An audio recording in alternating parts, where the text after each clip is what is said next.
Okay, well, it's about 5 after 12, so we can get started. I hope everyone got a chance to look at the video of the presentation from last year of the Missouri Historical Society's part of our effort to collect St. Louis Chinese American community history.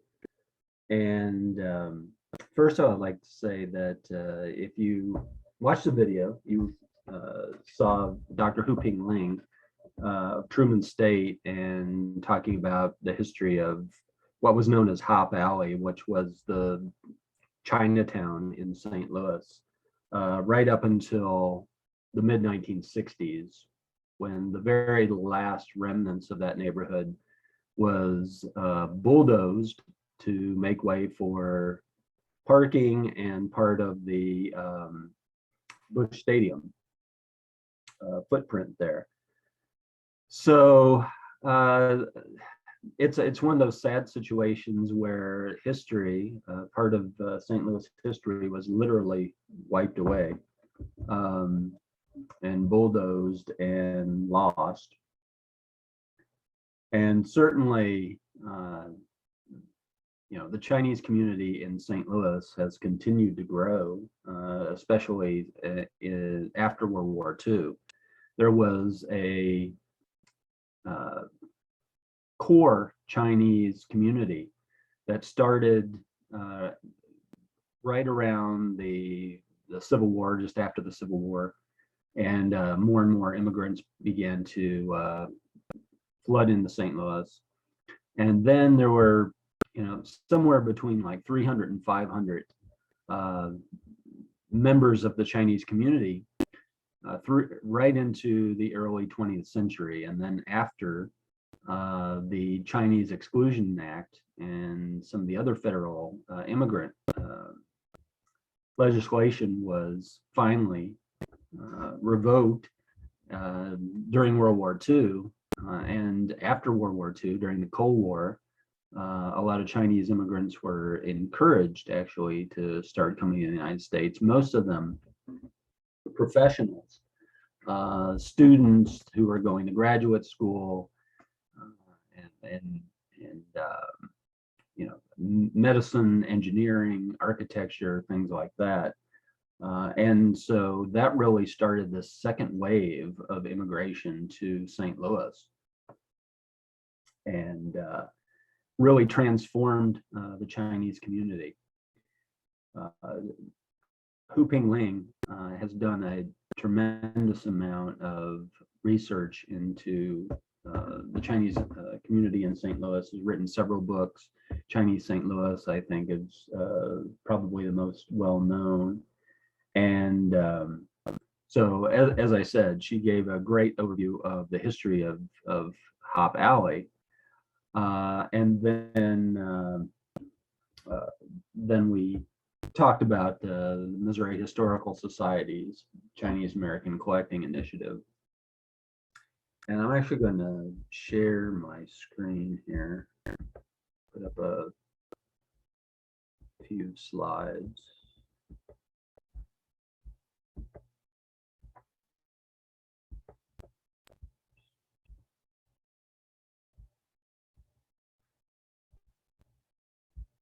So, I think I mentioned this in the video, but this actually came from a request from members of the Chinese community, Chinese American community in St. Louis. Now, many people were already familiar with the fact that we were starting new collecting initiatives, really with the hope of strengthening our collections at the Missouri Historical Society and filling in gaps that had long existed because, like many institutions, sadly, we had overlooked a lot of history, community history, marginalized communities, and so we were really trying to focus on filling those gaps and really telling a broader history of St. Louis history by bringing in more collections. So we started really, this started largely during the Ferguson, the uprisings in Ferguson, and we began collecting material surrounding the protests and the actions that were going on in Ferguson, which developed into a much more robust African American collecting initiative. And of course, we've always collected African American history to some extent, but again, a lot of these collections, were not very strong. They were pretty weak in content, and we really were hoping to strengthen those. Then, as we were looking at other communities, we began the LGBTQIA plus collecting initiative, which is going full steam ahead right now. If you've seen anything on the Missouri Historical Society's website, we have the virtual Gateway to Pride exhibit up right now, and the curators, Sharon Smith and Ian Darnell, are in the process of putting together a larger exhibit that will actually go on the floor here in a couple of years. So we had these precedents where we were looking at these marginalized communities and really reaching out and trying to strengthen our collections. And representatives of the Chinese American community in St. Louis came to us and said, we would really like to work with you and to start this conversation and establish contacts and so forth. So I've got to tell you, I'm not a Chinese scholar on any level. It's all just kind of a personal interest, and I have been learning a great deal of information of the community and the very different facets of the community and all of the different pieces of the history of this community that really has been overlooked and has not been documented. And I've had the good fortune to work with people like Peter Tao. Peter is a architect here in St. Louis. And he has been invaluable in going out and making all these contacts and bringing people to me and introducing me to people. And it's been great. And, he just does this out of his own personal interest and the graciousness that he has. And, he joked with me and asked me if I wanted a 60-year-old intern, which I told him, yeah, definitely would love to take him on in a more formal role, because he has really been helping out so much. As well as Dr. Min Liu, and she is connected with the St. Louis Chinese Language School and Community Center. And I've been working with her students, her Asian students, and getting them involved has also been great. So she had a couple of her students help us out, and one of the most active features of this collecting initiative has been collecting oral histories. And you can see this still here. It was an interview with Dr. Marjorie Suhu Sato, who was not originally from St. Louis. She was actually from Detroit. And we think she may be the first Asian American woman in the United States to earn a medical degree. We're not entirely sure that's correct, but if she wasn't the first, she was one of the very first when she went to Wayne State University.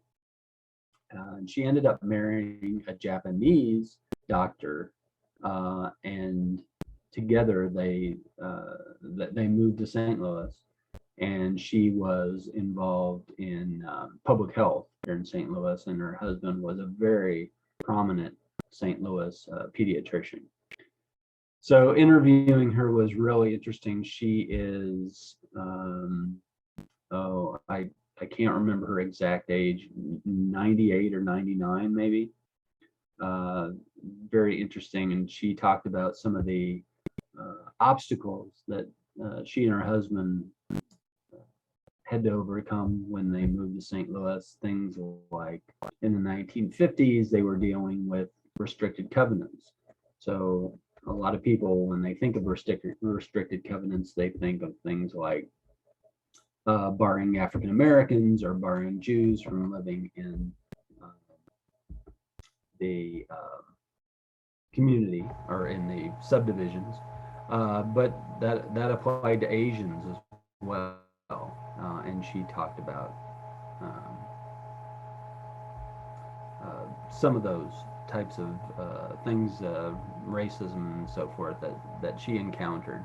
But it was also interesting because she also was saying that there were other aspects of life where they never encountered any racism. They were fully accepted in the communities and so forth. So it was really interesting contrast.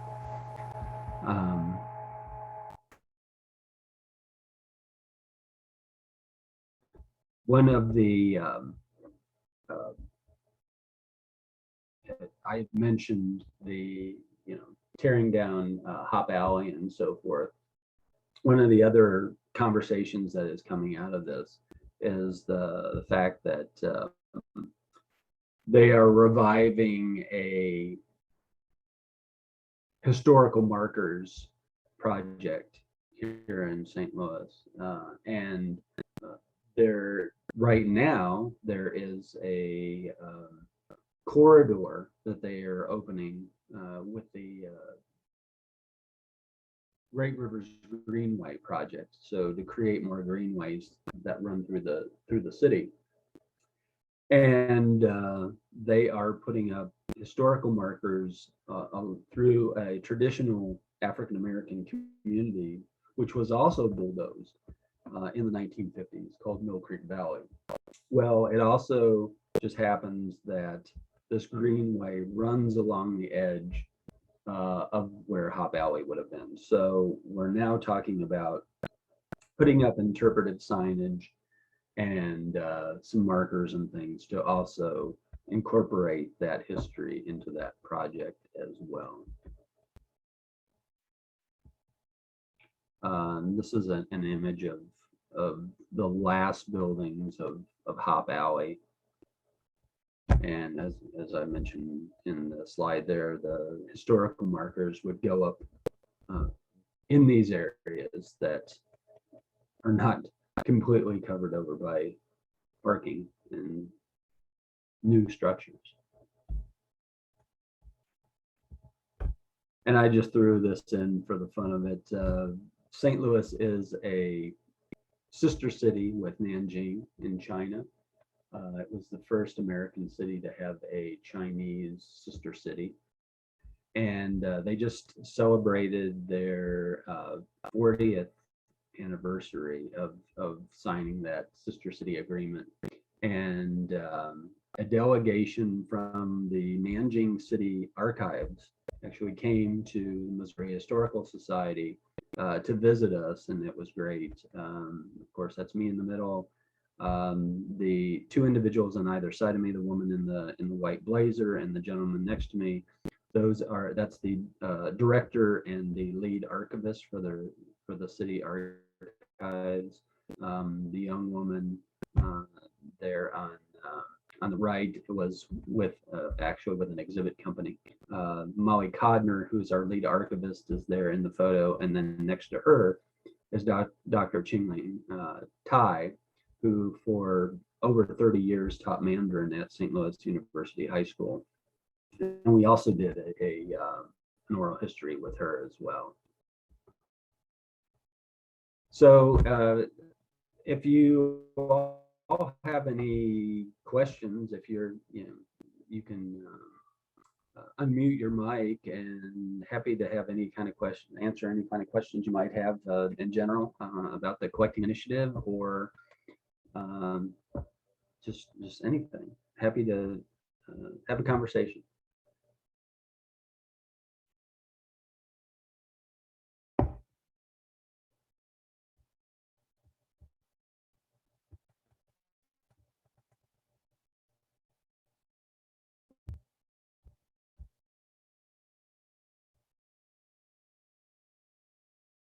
one thing I might say about this in terms of the collecting initiative and building these uh, ties and with the community, and also learning about the very different aspects of the community that I never would have considered before.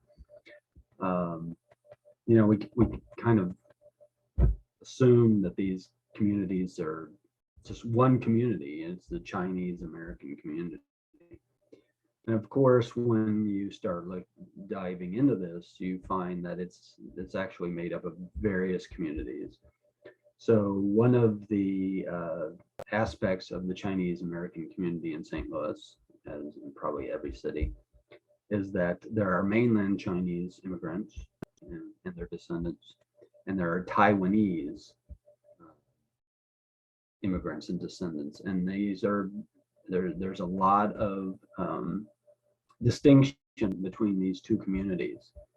So the Taiwanese tend not to consider themselves Chinese. They are ethnically Chinese, but they are Taiwanese, as they identify as Taiwanese only. And certainly with everything that's been going on in the news, this distinction is becoming more and more apparent. But there are also people, the Cantonese from Hong Kong and that region, and then there were a lot of Chinese American, or there are a lot of Chinese American descendants that are actually Chinese Vietnamese that came at the very end of the Vietnam War as part of the Boat People movement and things like that in the late 1970s. And so all these are very distinct elements of these communities. And they want to be recognized as such is completely understandable. Almost everyone, in terms of what we're collecting, what everyone seems to be most excited about are collecting oral histories, recording our oral histories with these individuals. And so we are compiling lists of various people in these communities and trying to get people from all walks in life.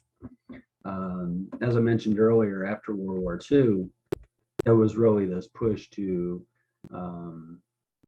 invite professional students, professional people to the United States to study at places like Washington University and St. Louis University.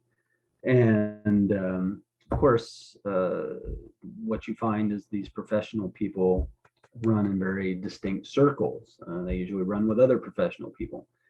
And so that doesn't really give you a good cross section of the community. So I've really been trying to work with all aspects of the community, getting people who are involved in, say, restaurants or trading companies and things like that. So we have a much more, a much clearer picture of what that community looks like as a whole, rather than focusing on one very narrow portion, say the medical community or the architects.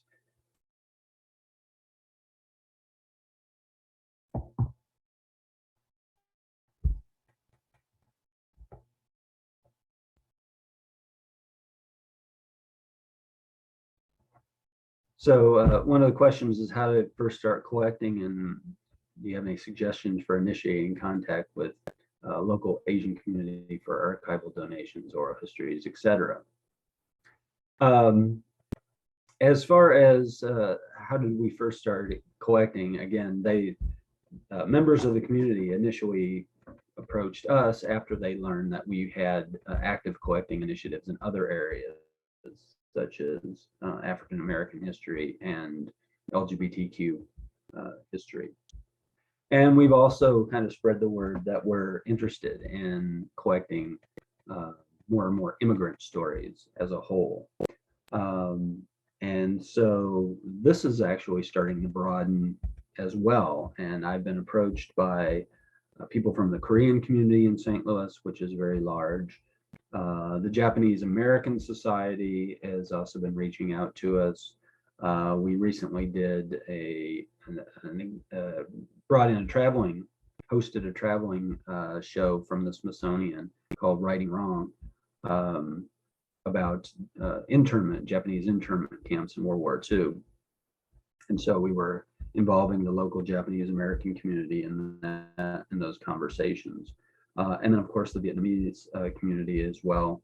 We're doing a Vietnam War exhibit again at Soldiers Memorial here in the next year or so. And so there was already some contact going on there.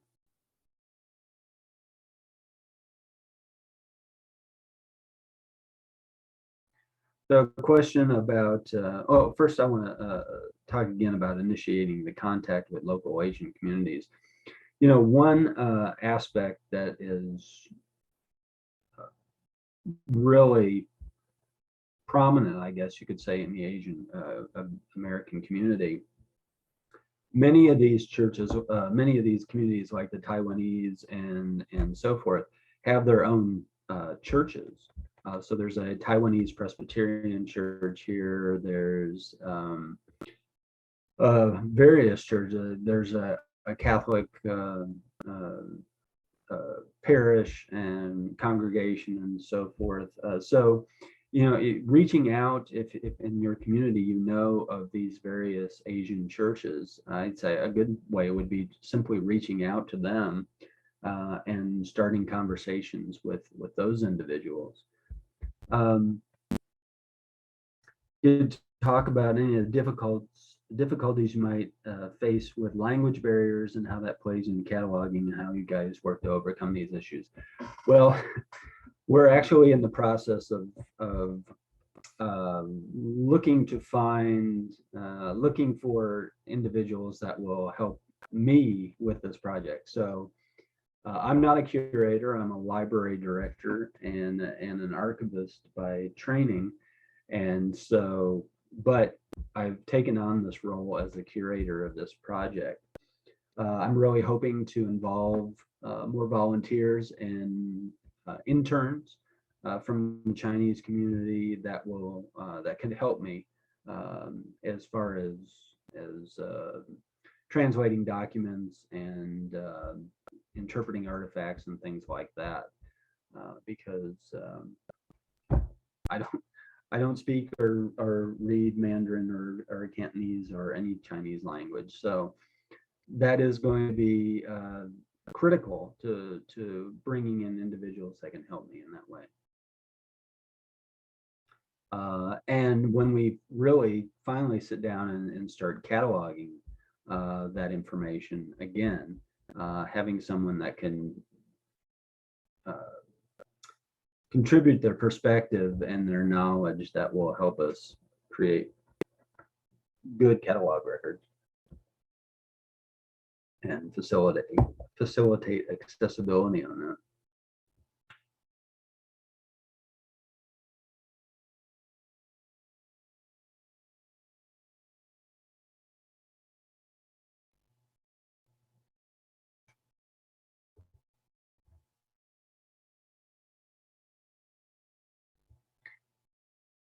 Okay, well,